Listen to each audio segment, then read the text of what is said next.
Hello friends, how you going? It's Meike. I've got an interesting video I think today. It's really regarding the Nikon Z camera and various issues that people have had with the design of the camera that are actually very fixable and cheap to repair. Now a lot of people might think, well, you're repairing a brand new camera. Well, it's just the inherent design of a mirrorless camera. Ever since Sony started bringing them out, people were complaining about the ergonomics and it took them a while to refine that and improve. Well, Nikon have done a very good job with their first model, but there's been a few little quirks in it that are quite fixable easily. One of them was this one, and I find this quite interesting.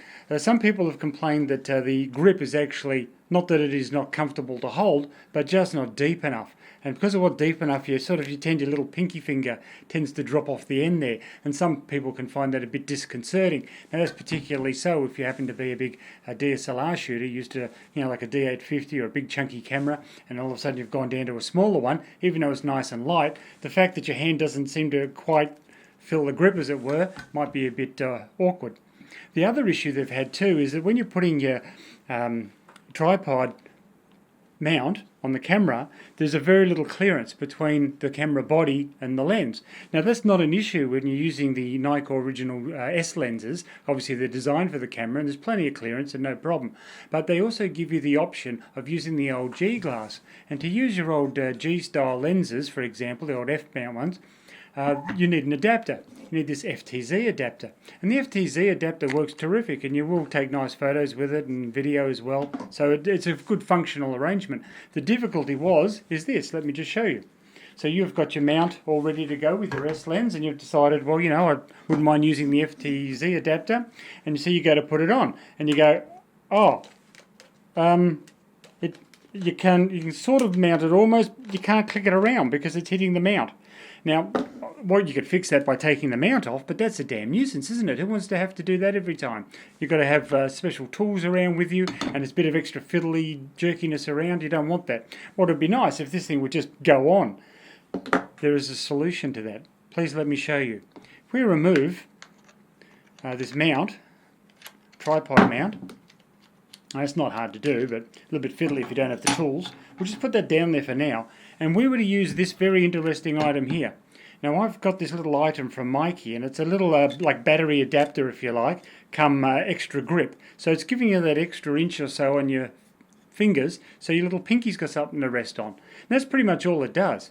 But it does have an interesting side effect. And the side effect of it is that when you place this one on, and it's not too difficult to do, bear with me of course that I'm doing everything upside down and not in my usual angle, so it just looks a little bit more awkward than it might.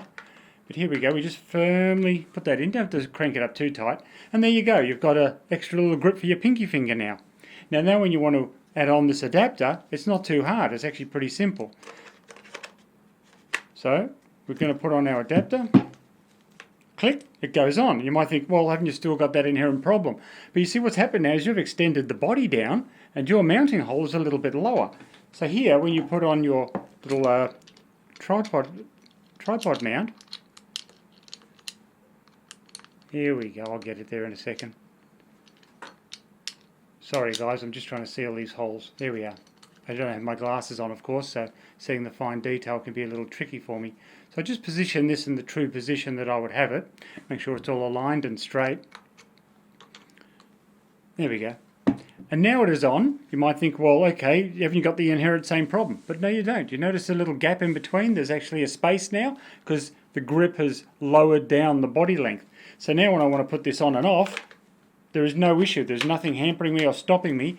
Just whacking the older lenses straight on. Now if I want to take this off and put the S on, see how quick that was to remove with no effort at all. Now I can put on my S mount lens. That's ready to go if I should want to use this zoom, for example. And when I've had enough of that and I say, right, I want to go back to my old system, I can leave the F to Z mount on the actual lens to make it even faster. And then when you go to attach it, pop, you're on and you're ready to go, and there was no issue. So that minor little issue here of this rubbing on your mount, that's been fixed now by buying a simple cheap $80 part from Meike, which not only resolves any problem with the FTZ adapter exchanges that you might have wanted to do, but it also gives you that lovely grip now where you can have a comfortable hand holding position with a little pinky finger got something to grip on. Now, would I say it's as luxurious as the Nikon body with the soft rubber? No, it's a little bit plasticky on the outside, but the actual structure of it is metallic. It's aluminium, I believe, so it's quite sturdy. It's just that I would have preferred a softer rubber finish. I think that's something they can do in the next model up maybe of that. But either way, I didn't need a battery grip. I'm having no issue with the battery power, and I've got like 5 or 6 batteries, so there's no trouble with that. So it's just really all I wanted was a more comfortable grip and to resolve that quick exchange problem, which this system has certainly done. So I was very impressed with it. Now you stay tuned, guys. Don't go away anywhere, because straight after this video, there'll be a little entourage of a slider video giving close-ups of all the details that I'm talking about in that unit.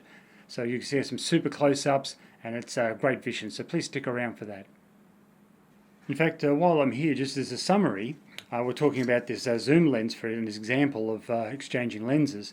Now, I've just recently got the 24-70S, and it's an f4 lens, and I'm wrapped in it. I can tell you it's a great lens. It's very lightweight and comfortable. It feels actually good in the hand. Some people have said, oh, they're tinny, or no, they're not. It's actually quite solid, feels very comfortable piece of apparatus.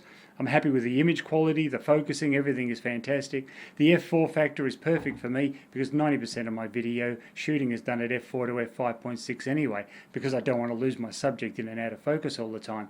So, I'm happy with the f4 factor. In fact, if I need to go any shallower, rather than a 2.8 lens, which would be like $2,000 more than that, what I can do is I can just adapt now very simply and quickly all my old lenses from Nikon, like these primes at 1.8, which I have many of, and that way I get even better than the 2.8 f factor done. I'm down to 1.8, so it's actually even superior to that 2.8 24-70, in my opinion.